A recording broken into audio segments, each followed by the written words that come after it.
Welcome, everyone, to the Circle Up, a Mizzou basketball podcast, where we are the guys at the rec who always call a foul when we miss. I'm joined, as always, by Curtis and Michael. Curtis on the keys, Mike with the stats. Let's chop it up like we're doing up-downs. So we have two games to go over, and then some recruiting, and then preview Minnesota. So first, SEMO. That was bad. That was not fun. It wasn't good. Tigers won 89-84 in a game that wasn't certain until the final minute. I did not know if we were going to win or lose that game until the final minute. Mizzou underperformed by 18 points in KenPom metrics and was overall an awful effort. That had Tiger fans up in arms. People were pretty mad on social media and on the message boards and in my group texts. And my mom was mad. Everyone was texting me mad. Yep. Especially because that SEMO team lost to the SLU Billikens by 30 points. The Tigers hopped out to a 12-0 lead and then just fell asleep. The effort was awful. The offense was nothing burger. The defense was just allowing drives into the lane like they didn't want to actually slide left or right. It wasn't even like SEMO hit a bunch of three-pointers. They literally hit only 9. They were just driving out well. So And let's keep in mind we were up 12-0 at one point too. Yeah. So it wasn't like they came out of the gates firing. It was like, what happened? So there's a lot of excuses you can give at this point. Some people point to how every year Mizzou seems to do this under Gates. Every year there is a really close non-con game against one of these bye teams. Other people just say like this is just the issue of Gates coaching, or like when you schedule a bunch of bad teams, they tend to look over them. Overall, no matter what excuse you give, it looks bad. So guys, what were your thoughts on SEMO? That was terrible. I wasn't able to watch most of it live. I've gone back and rewatched the game now. But I was getting a lot of very angry texts while I was at my birthday dinner, and I was trying to watch the game on my phone, but couldn't because of ESPN and YouTube TV. But I'll save that rant for later.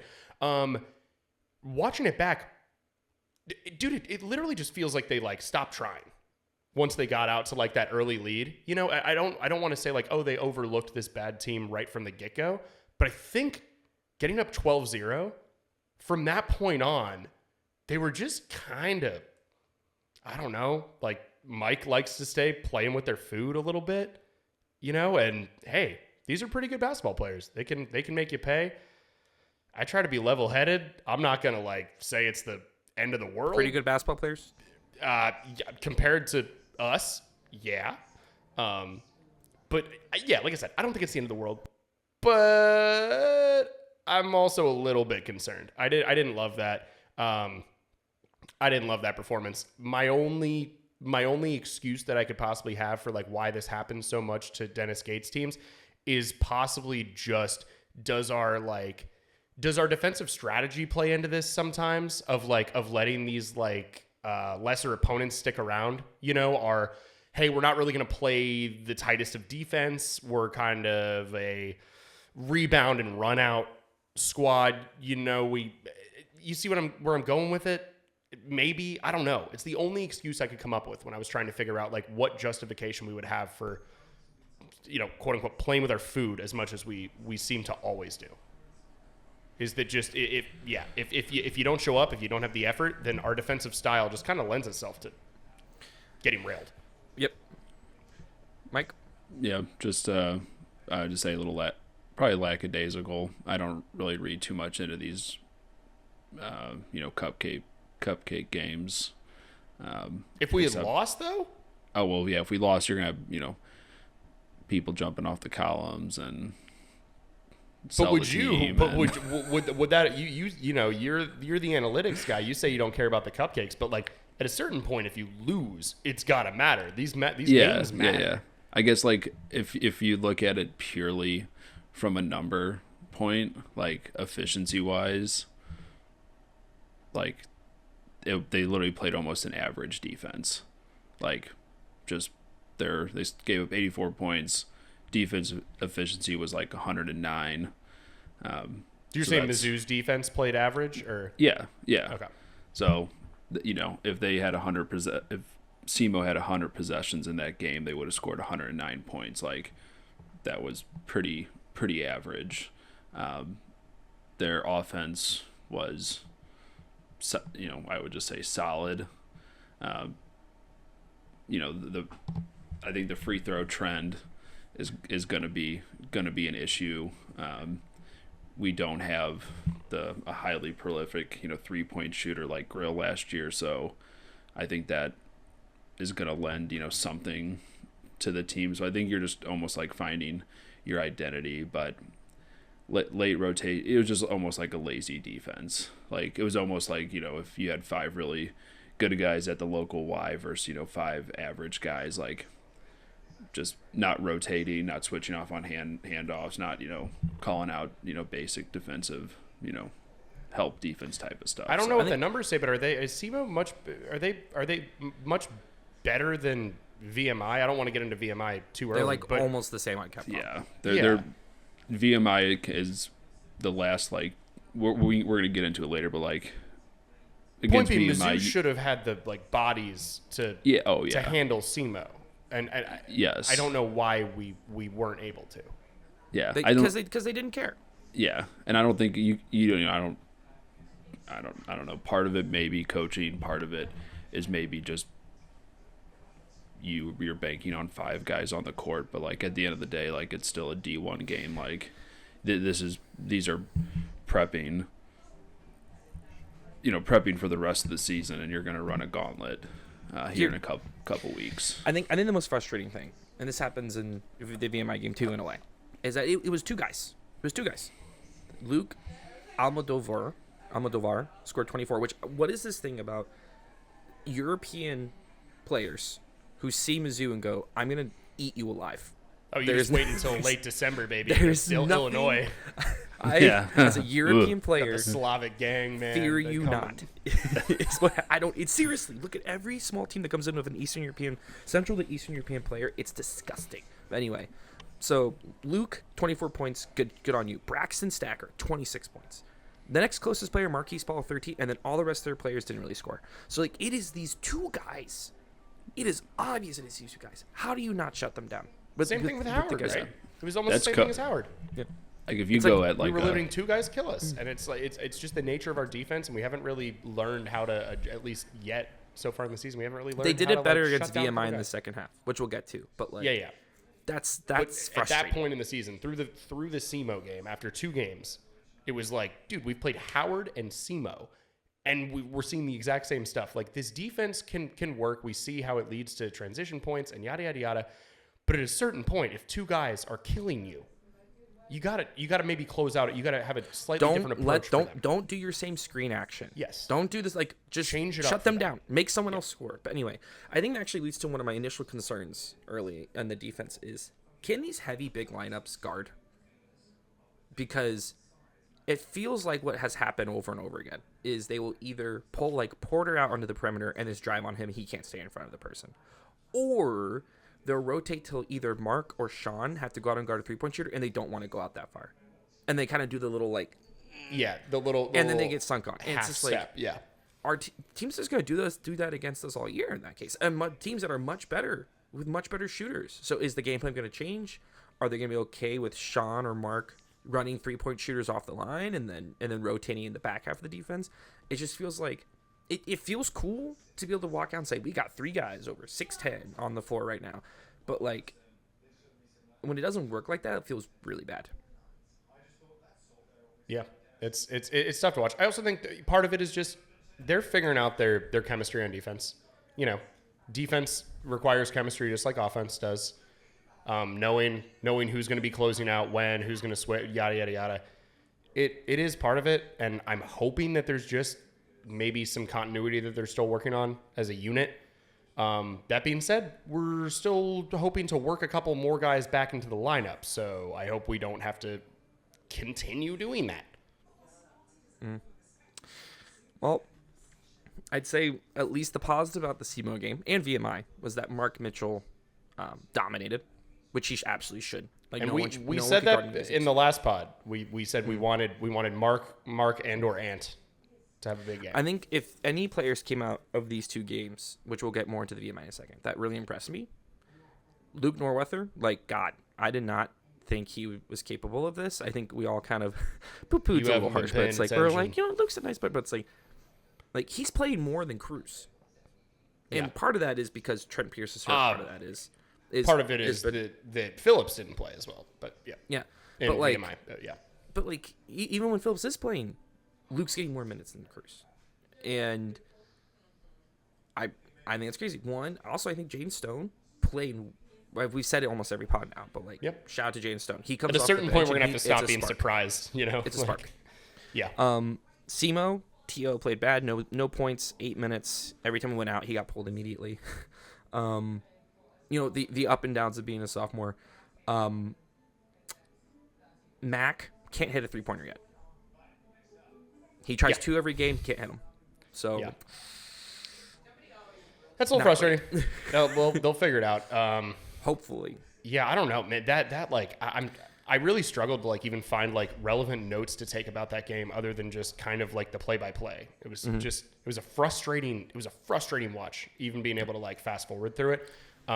Porter also had that dumb flagrant. Porter, he was involved in multiple flagrants this weekend somehow. Here was an interesting SEMO game. Porter's stat line, not good at all. If you look at the position performance, so shout out to Matt Harris at Rock M. They do these actual by position. So it's not just how the player does plus minus, it's what position they're playing at the time plus minus. I put it in the doc for you guys.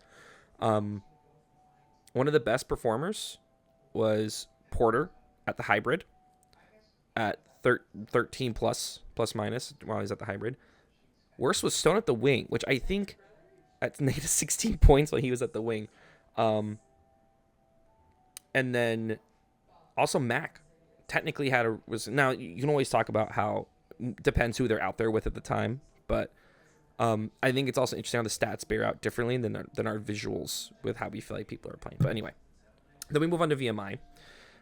So 2 days later. Well, no, real quick, I think there was something interesting just since you brought that up. I believe it was this game where Mark Mitchell had 29 points, I believe, which is SEMO or awesome.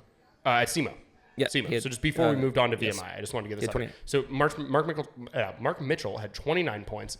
Free throws were atrocious. I've seen Free throws are gonna lose us differing again. box scores where he was either 5 for 10 or 5 for 11.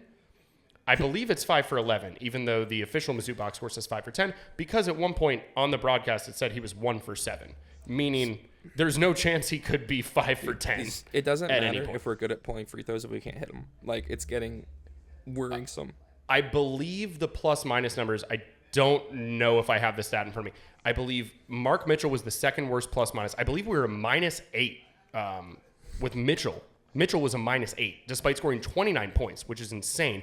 And Stone, who I thought maybe had the second best game out of anyone against SEMO, he was like a -16, I believe. And I might be off by a couple points on these, but I'm pretty sure. That's what Matt Harris's position performance is too.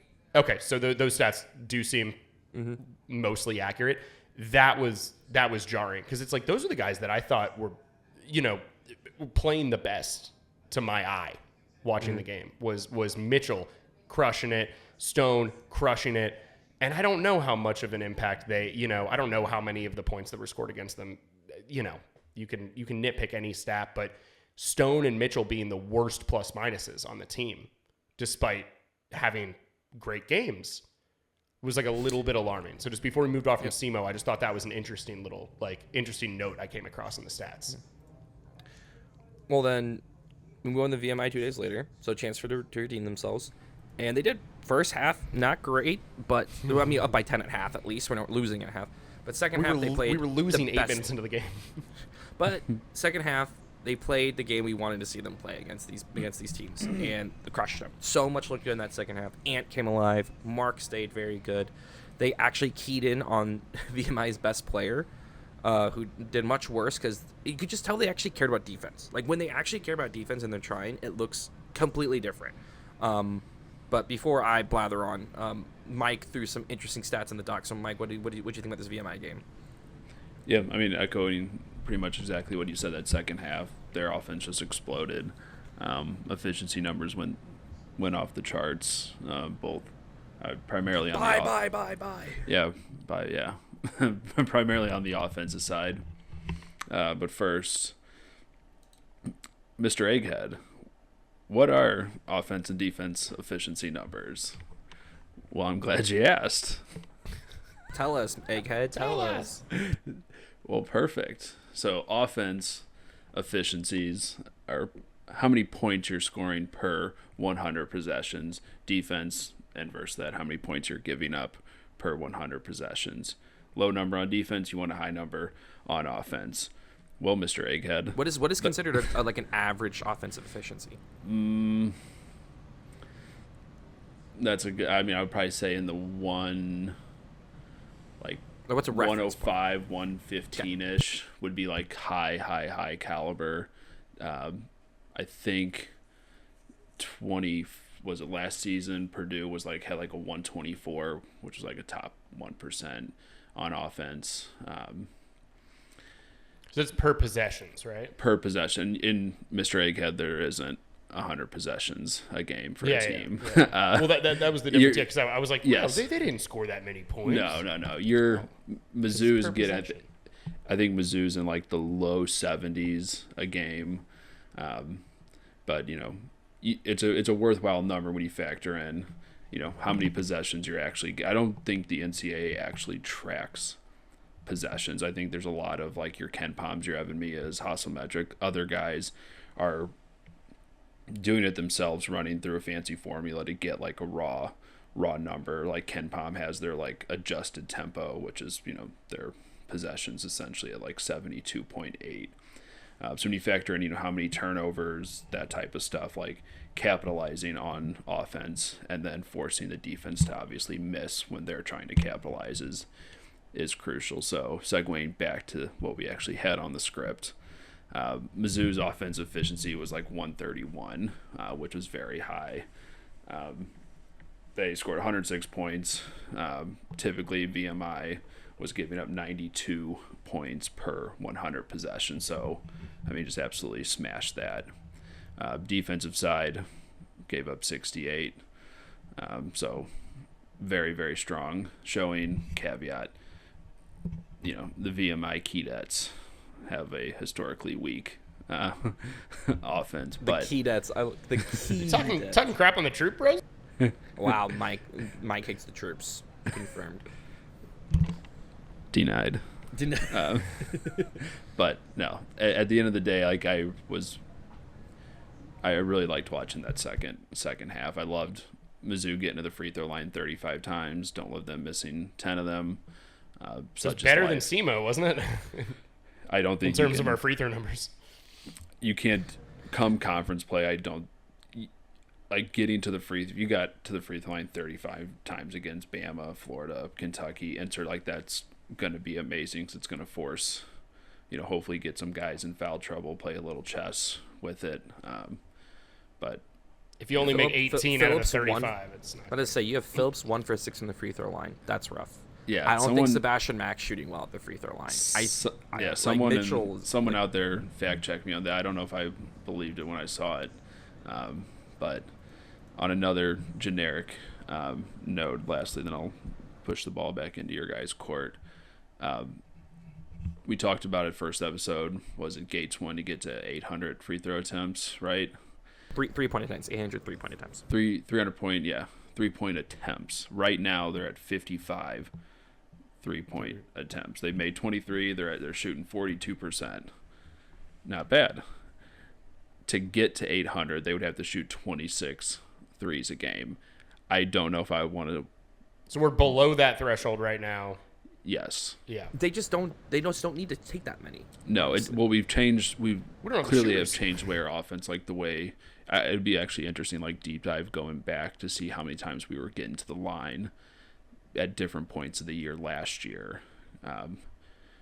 But it really feels like what they are finding early, because it hit in the second half, was that this team's strength is driving into a cut and finding the person on the cut. Yeah. Because the drive forces so many people onto the driver. Yeah, collapse. And that leaves a corner 3 driver.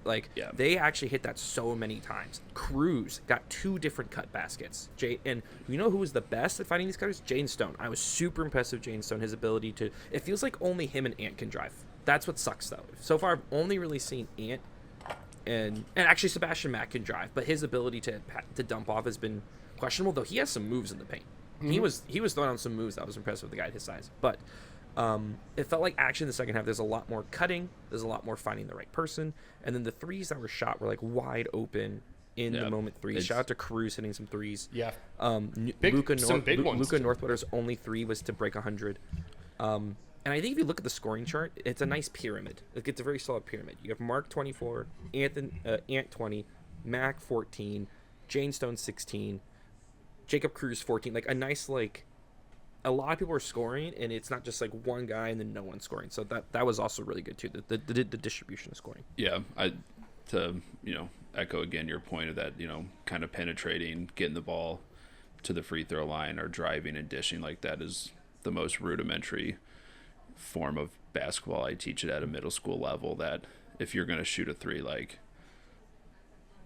have someone drive and then dish, it's better. These guys can obviously catch and shoot with someone in their face, but I'll take an average D1 player shooting wide open any day of the week. And I think Ant finally had his big half. We actually were getting on-ball steals and converting those. But I think Ant's the only guy on the team who can take a step-back three. It I'll feels be like honest, him, I don't want Cruz, and anyone Stone on our team taking a step-back three. Yeah, it'd be It's a interesting nice to go skill to back have. and Our look middle at, school basketball coach probably doesn't either. No, Side note, I tell my boys right when we start practice, everyone grabs a ball. We all shoot around the 3-point line. We count how many we make, and at the end of it, it's usually single digits. And I say that's why we don't shoot threes. If you take a step back three, you're riding the pine pony, my friend. Yeah, All but right. it'd be actually interesting to see. I don't know who asked Gates the question over the offseason about that 300 attempts, but from a Mizzou, right? Or 800. Was it? It would be. Wait. Is it 600? I mean, I feel like It was we changed the 800. number. No, 800. It'd be interesting to see from a inside the athletic department or their if they have an analytical arm to see who is going to shoot that and what their ideal breakdown would be or something. Yeah, I mean, I would hope that someone in that Gates has someone in that department that is breaking that down, because you're not going to Luke Northweather shooting 2 or 3 threes a game. Luka Northweather isn't going to get you there. Yep. But I don't know if you want. Maybe it's a Trojan horse, and they want everyone in the SEC to think that that's the game plan, and then really we all bust out and we're driving the lane and trying to dunk the ball. Yeah, every time. I mean, at some point that it'll have to tip, and you will have to hit threes against some of these opponents. I think the average height against VMI was a 5 or 6 inch difference. They were not a tall team. The way we are athletically, that game plan was just get the ball to the paint or get the ball. A lot of famous generals in American history are shorter than you would expect, I think the 3 stats that you always want to see, you always want to check points especially for this team, points in the paint, assists, and rebounds. Because it feels like if movement's going to be the way to score, you want a lot of assists, good rebounding because we're a big team. SEMO, I think did SEMO actually end up out rebounding this team? Yes, SEMO out rebounded Mizzou 28-27. So you wanted to see that change. In this game, it did. Mizzou got 49 rebounds. VMI got 22. Mizzou got 20 assists. VMI only 10. And then Mizzou had 60 points in the paint to VMI's 2. So against a team that was smaller, and you definitely had to dominate, Mizzou did. And I think that was a good, we know we messed up against SEMO. We're going to come out and dominate. And in fact, they dominated so hard that they basically turned the weekend into a wash. They beat VMI by so much more than expected that it kind of made up for how close it was against My SEMO. line about the weekend for the Mizzou Tigers was a tale of 2 kitties, So I'll laugh at it, and nobody else has to. But also, Luke Northweather had 10 rebounds, 5 of them offensive, by the way, which is huge. Most rebounds in his career, that's coaching. They're out there saying, go get him. Go get him, Luka. These dudes are small. Yeah. You're much taller than them. Anyway, so before we go into the preview, I actually have a little bit of recruiting. Saw this pop up on X, Twitter, the everything app, where 2028 guard Jordan Mitchell from Louisville is coming to visit Mizzou November 7th. He's the number 1 ranked recruit in Kentucky right now, which while he is just a 3-star, he will probably jump up the rankings in their next. A lot of these guys and that far ahead are lower, and then they bump him up as it goes on. But This is actually the fourth player that Mizzou has brought in from the 2028 class, and what it feels like is that, and actually let me read out the rest. We have Trey Edwards, who is a 90, and this is all 247 rankings. Trey Edwards, a 91 4-star ranked scoring guard. Cole Kelly, 92 4-star ranked scoring strong forward, and Brady Pettigrew, 94 4-star combo guard. So as much as we can piddle about Gates and their crew coaching, as we can see with this upcoming recruiting class, already starting with Scotty Aggs in that class, they can recruit. And man, I just want the success to happen this year, because I think they're going to consistently bring on good recruiting classes, like consistently. And you can see it because they're already building relationships with very high ranked prospects into the next classes. And I just think that's exciting. Yeah, one of my like random thoughts from watching back SEMO and VMI was, I wonder if we've kind of wondered like how, I mean, obviously NIL and all that stuff is a factor, but and obviously Dennis Gates, people seem to love him. He's apparently very honest, according to Drew King, like honest with the recruits, honest with their families, etc. I wonder how much like our playing style of like, well, we put up 100 points for the first time this season, but we did it however many times last year, double-digit times last season. I wonder if that's a factor of like, dude, you're going to get your opportunities to score here. You know what I mean? We're not versus going to maybe a Big Ten school, where you're going to be expected to kind of grind it out for 40 minutes. That was something I hadn't really ever thought about. You're not before. coming in to play this coach's well-run system where the excuse, like, well, then scouts are going to look at you as this assistant guy. Like, the big thing they talk about is that they're trying to do NBA concepts. They're trying to give them a level of NBA style freedom, which can look really bad when it's not going well. But on it the is offensive appealing end, in that way. I just think it's a fun way to think about it is this is the least talented team Gates and crew are going to have, I think, for a long time, as long as things don't completely fall apart. And that's been the case every year, except for the year they didn't win any SEC games. But that was like that was kind of a transition year because it wasn't. Yeah. He still but anyway, enough of the guys. On to the Minnesota preview. Minnesota, our first true test of the season.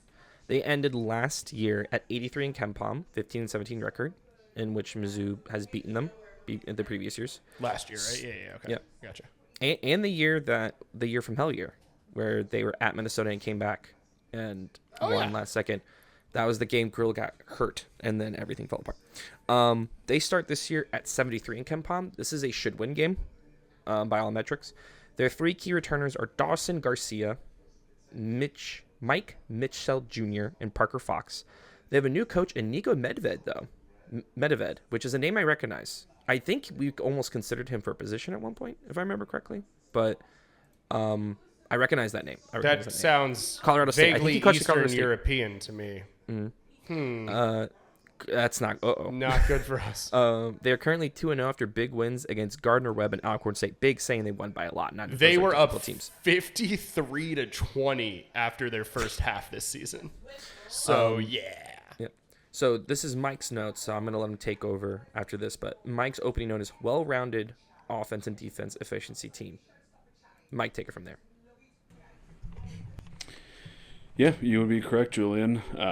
They're not going to, I don't think, do anything crazy on the offense or defensive side of the ball, but they are very, very well-rounded looking at their, their metrics. I think it'll be a great first test for Mizzou, and this style of play with the bigs and not having a true 3-point specialist. You can make the case that this is maybe a bit about controlling the tempo. Mizzou very fast paced, Minnesota wanting to control and slow things down a little bit more. So not to put it out in the universe, but maybe a little bit of Drake vibes here of don't love that. An Eastern European coach and Drake vibes. These are trigger words for me. So it'll be at the end. I'm very, very excited to watch this. Guessing the Mizzou opens like -7, -7.5. If it's anything lower than 6, take it. So A little bit of that's still pretty confident though. Assuming that Yeah. we're you still are confident that Mizzou will pull this game out. yeah. I mean, money line, drink the juice. Yeah, spread. I don't.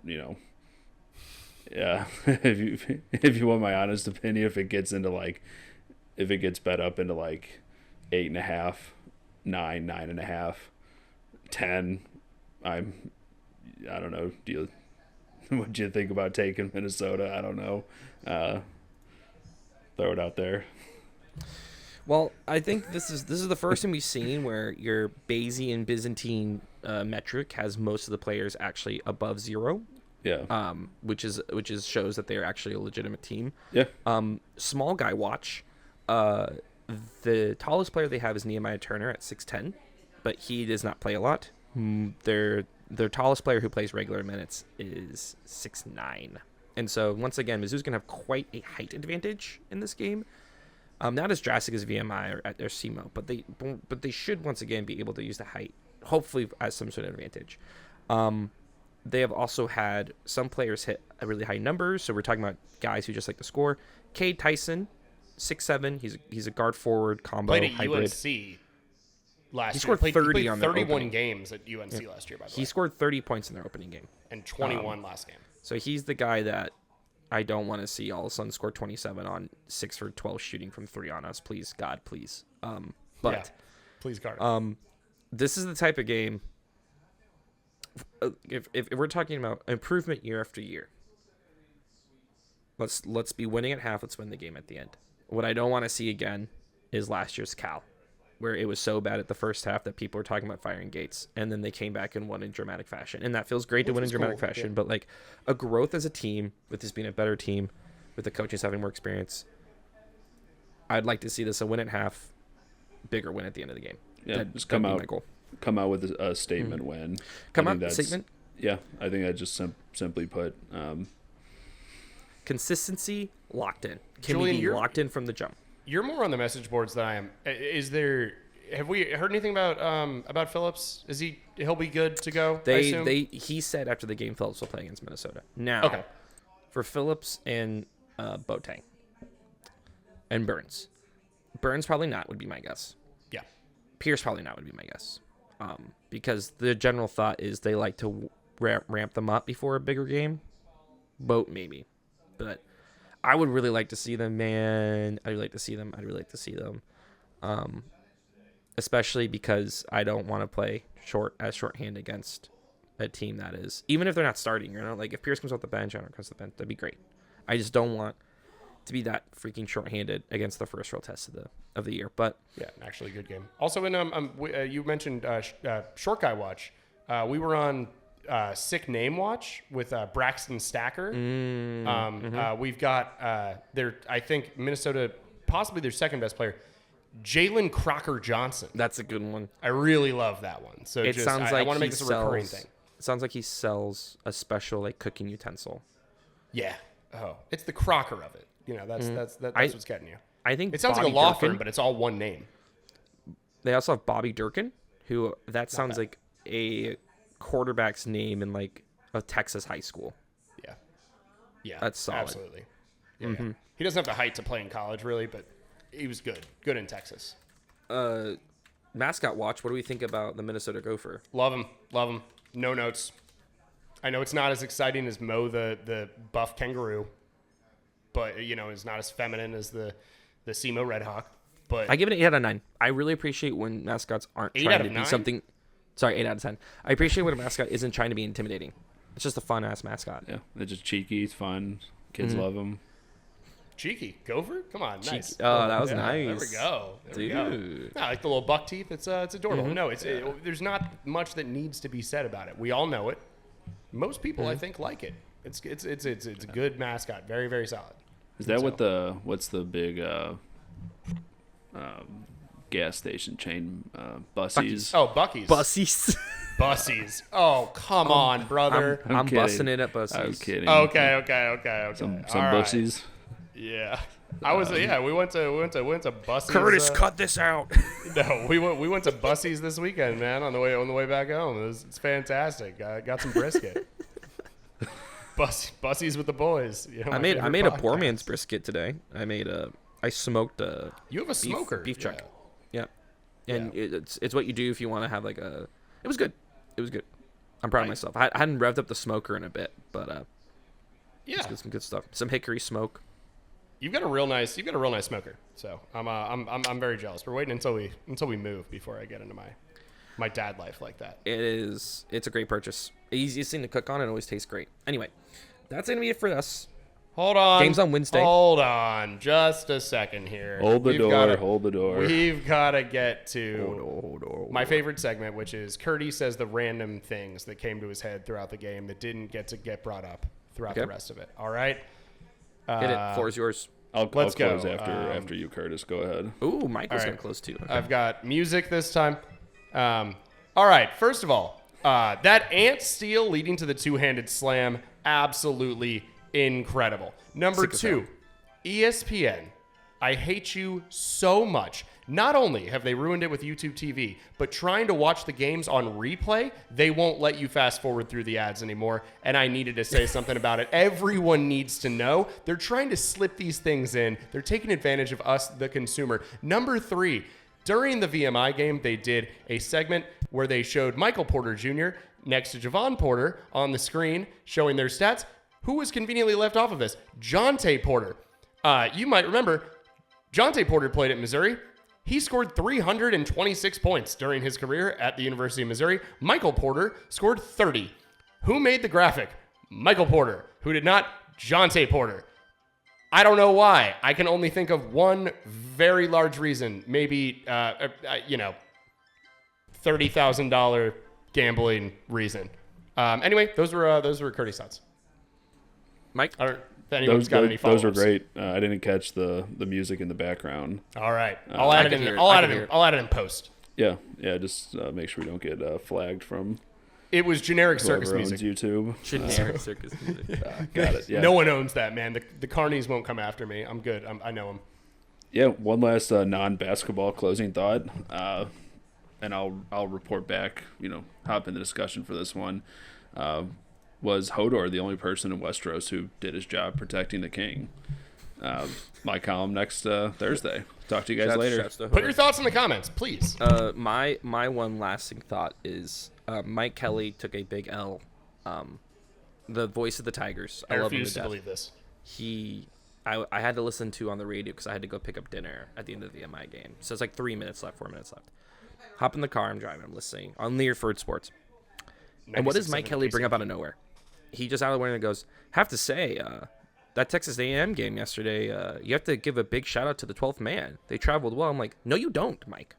This is the basketball broadcast. You don't have to bring up the football game we lost and how We're watching good this the to opposing team's fans forget. are. Why are we talking about this? I actually shut him off immediately. I went, what are you doing? And we love Mike Kelly. We love Mike Kelly. Big L. We do. Big L. I don't. Why are we doing this? There are times where you just there don't wasn't need even to a connection. There wasn't even a connection to football. He just out of nowhere was just like, well, gotta shout out Texas A&M fan base. I'm like, It's like one of his childhood friends maybe Yeah. told him, Yeah. he's like, oh, I'm going to give him a shout out. He told him he'd give him a shout out in the broadcast or something. I don't know. That's the only excuse I have. unnecessary to the 10th degree. A radio That's buddy. upsetting. All right. Anyway. Yeah, I'm done. All right. I've got my Take care, thoughts guys. off my chest. Salute. And my I'm Darvin Ham. Salute.